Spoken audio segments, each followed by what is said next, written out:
involved. And I know this may sound chauvinistic to some, but we have a disproportionate responsibility to lead, to deal with Russia, to deal with China, to work closely in the special relationship we have with the UK.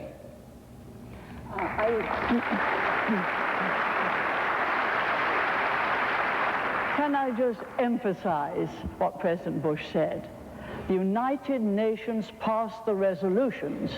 The nation states, America, Britain, France, the Arab states that joined the coalition, did the fighting. They did not put that fighting under United Nations command. The United Nations can't give that executive decision.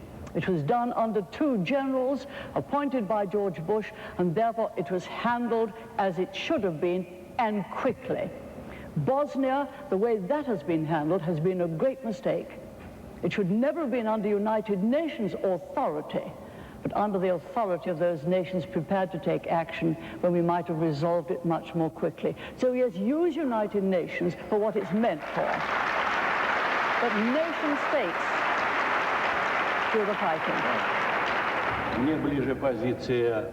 think that is probably somewhat wrong emphasis. I believe we should emphasize that we were acting together in the international geopolitics.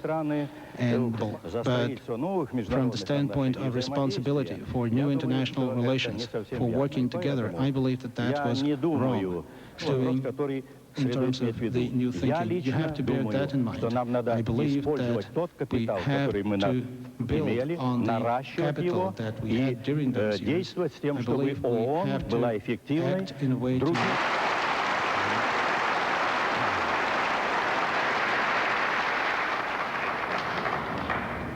Did you have a thought, a follow-up thought? I hear you saying that under the Bosnian structure, there was a mistake. Can you elaborate just a bit to tell us why you think that structure in place now is a mistake? Well, it was obvious. There was United Nations saying it was going to call in the airstrikes, and then there was NATO, which had in effect to call them in. In the meantime, you were telling the enemy what you were going to do when you could decide to do it. That's no way to conduct anything.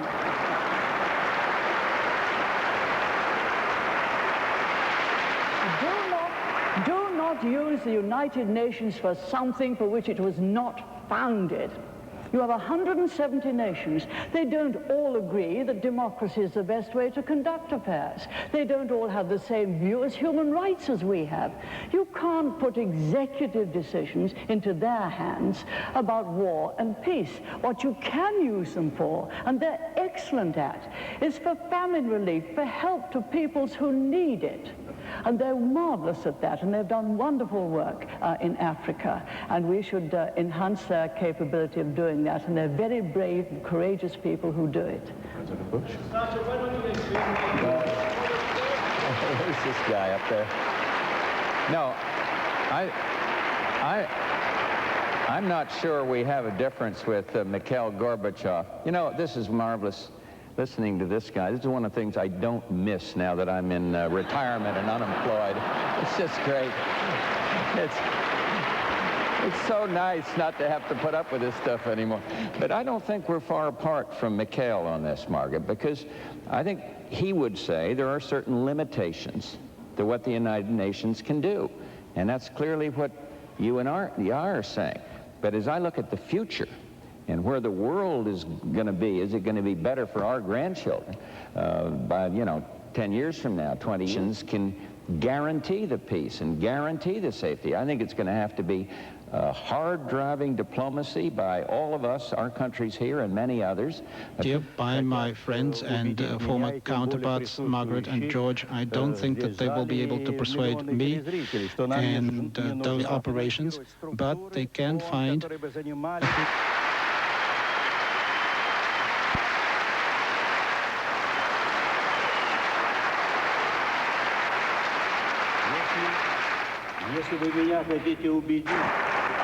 Whatever you want, the fact is Saddam Hussein would still be in Kuwait and probably right down the Gulf and in charge of 60% of the world's oil reserves unless George Bush and Britain and other nations had taken action and thrown the tyrant out.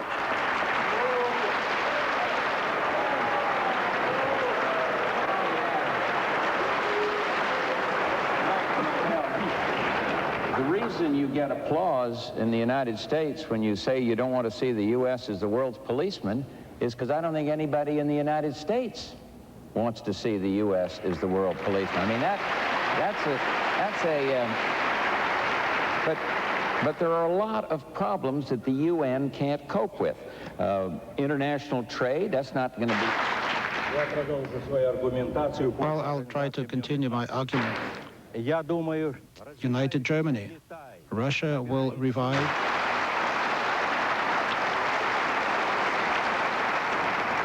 I agree that it needs change, but I also agree that it cannot, I also state that it cannot, outrageous, even though we got huge differences on human rights, on political system, but if the United States pulls back and does nothing but lecture and doesn't stay involved on the Be back live from San Francisco with the World Forum and this very, very interesting discussion.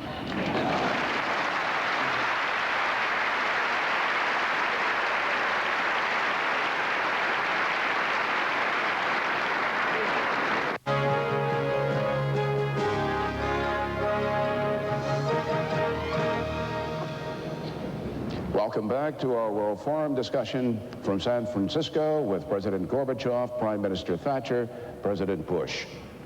China, it's been mentioned on this stage several times. China with 1.2 billion people. China, which averaged a growth of 11.7% from 1991 to this year. That's according to a senior government economist. A question with some flesh on it.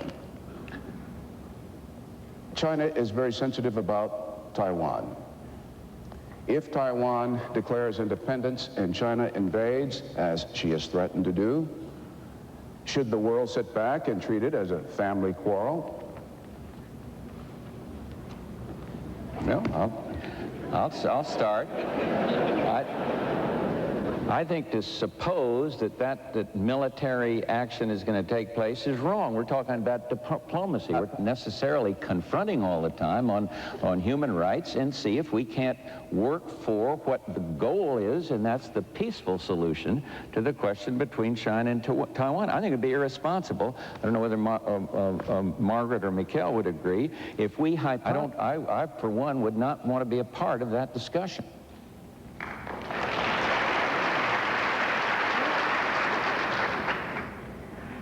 Me next?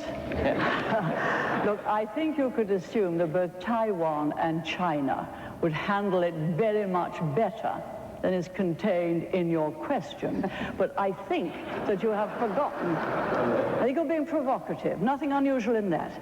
I think, however, you're forgetting one major factor. Deng Xiaoping introduced economic freedom of enterprise. He saw that economic enterprise in Taiwan and in Hong Kong and the rest of the world over produced far more prosperity than the rigid communism he had in fact been having in China. Now, you can't introduce economic freedom and enterprise in through the doorway without other ideas of political freedom eventually coming in. Because with the prosperity that's coming with the economic enterprise, you'll build up a middle class, you'll build up an educated class. They'll want to have a say in making their laws. They must, if those laws are to apply to commerce as well. And the history of the world has been that frequently the economic enterprise came first, but it is usually followed by political freedom afterwards. And that has been the case, and I hope and believe it will be the case with China. And that may well take place long before any such thoughts as you have indicated become difficulties for us all.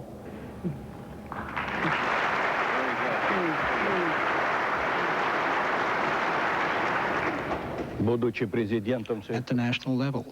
And I think, as we need to say that I'm confident, I really am confident that the Chinese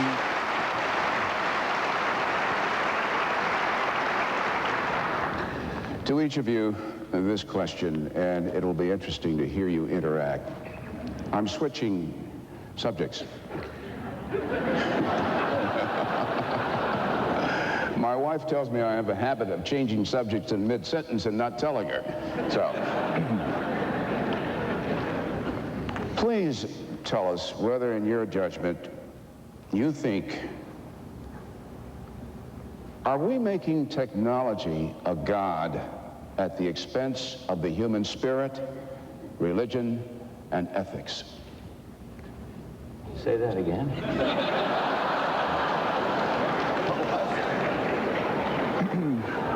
I'm thinking about the internet. I'm thinking about cyberspace. I'm thinking about computers. Are we making technology, all those things in satellites, are we making technology a god at the expense of the human spirit, the expense of religion, ethics, culture, the glue? Do you want someone to start? No.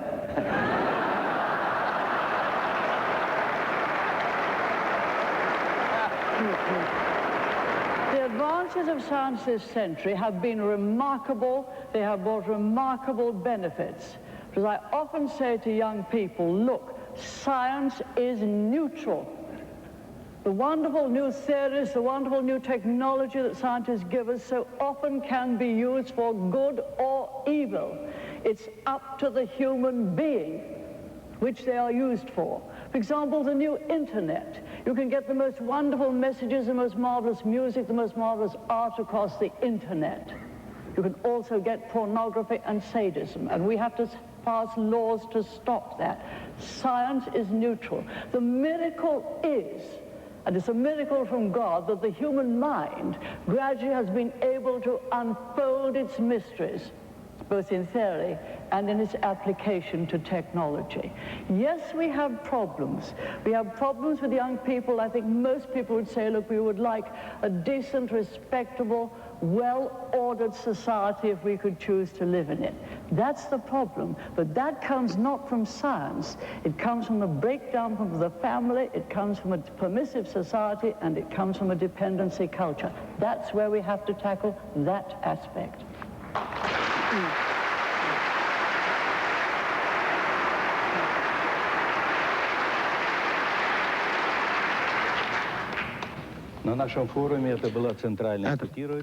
And this discussion was very, very intense, and it began at the very first plenary meeting. Of nuclear weapons, Albert Einstein cautioned, he warned that mankind is moving to a very different era, and that was to blame. There was a claim made by communist ideology. We cannot hope, we cannot expect that she is right. On the other hand, that a lot depends on us, on the morality, on our morality. And let me answer now your question. I believe that we can so life, a new pattern of consumption. I believe we have, and that is only possible with advances in culture, with new values, with new patterns of life. I believe, therefore, that the test, morality and ethics, the human being, what is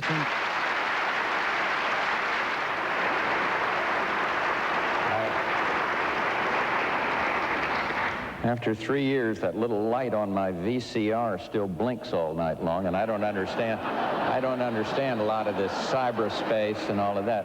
But look, every time we've had major technological changes, there have been, and Michail have said, because, you know, we don't need to fear it of people who haven't had it so good. So I'm not one who worries about advances of this nature. And that was what I think your question was. Well, I was just struck by something President Gorbachev said. Each of you represent a highly industrialized nation. Listening to you leaders, Mr. Gorbachev, you say that there should be a change. We should change our way. You didn't change your way. Well, that's the age-old argument. That's the age-old argument. Some people resist any determination, are we, through this science and technology, going to raise the standard of living of people around the world? And I think... Main points in what you said. First, countries are not rich in proportion to their natural resources. If they were, Russia would now be the richest country in the world. Angola would be very rich, and there are many other countries that have a lot of natural resources, but they have not had an enterprise economy to develop those resources. Russia has everything: oil, gas, diamonds, platinum, gold, silver, timber, marvelous soil, but has been poor. She's also, on the second point, got very bad environment. The Aral Sea. Many, the effluent coming out of many factories, the poisonous gases not taken away, so the air made pure. I remember going to one communist country in about the 60s and seeing a powder coming out of a chimney of brown gas, which of course is a nitrous gas. And I was absolutely horrified. I said, well, what are you doing letting that happen? The lungs of the people must be terrible. This is acid. You can't let that go on. Tact has never been my strong point, as you know. And I just thought it ridiculous. And I said we wouldn't have it. I've been to many since, and sometimes the parents would tell me their children could not go out. I remember in Czechoslovakia in winter because the awful atmosphere was so terrible. So it is not the free enterprise countries that believed in liberty under a rule of law with free enterprise and a market economy that are responsible. They have created the wealth.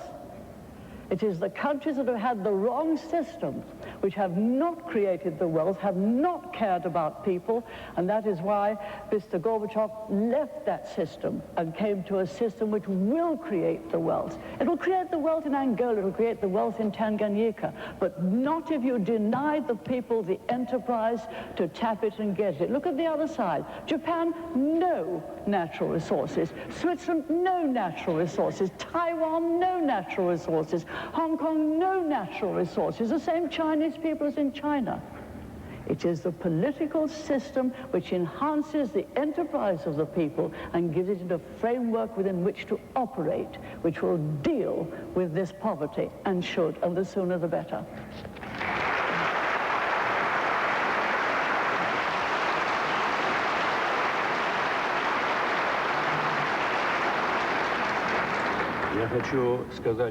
Well, I would like to say that the answer to your question, I believe that in answering this question, despite the very dramatic situation that we are facing now, despite the great difference, stimulating education, and they still have a sustainable, stable world. Therefore, the developed countries should perhaps be led, be guided, not always by competition. Has changed, the world has ended this confrontation, this division. We have the opportunities. And yesterday, when the Deputy President of South Africa spoke, nations should address this. My sense of time tells me that I should only have one more question, but first to you, President Bush. Well, no, I was just going to say we're overlooking one economic to help through providing open markets, and let them help then have the wherewithal to help solve the problems of pollution in the Rio Grande. And so I'm a firm believer in access to markets, and I am very concerned in the United States there seems to be a selfish move to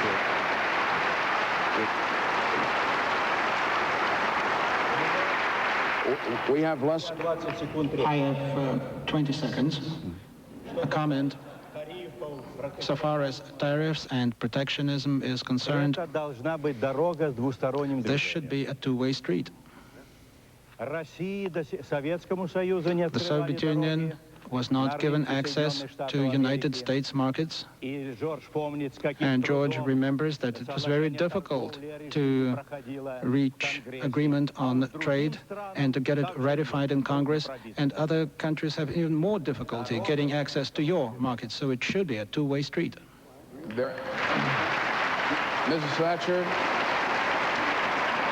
Mrs. Thatcher, I'm going to give you 10 of my 20 seconds. answer this question as well. Just for a final thought. The was not, in fact, given access to, of course, United States markets were. You cannot have competition between a country which is all nationalized industries and heavy subsidies against one which, of course, is totally on a competitive basis. But now they're on a different basis. What these countries want is investment. They want investment from the West, and they'll be doing better. That's my 20 seconds done. Okay, very good. And there is just enough time for me to thank each of you, to thank you, President Gorbachev, for chairing this World Forum, and to thank you, a marvelous audience, and to our viewers around the world. Thank you very much. I'm Bernard Shaw for CNN. Good day from San Francisco.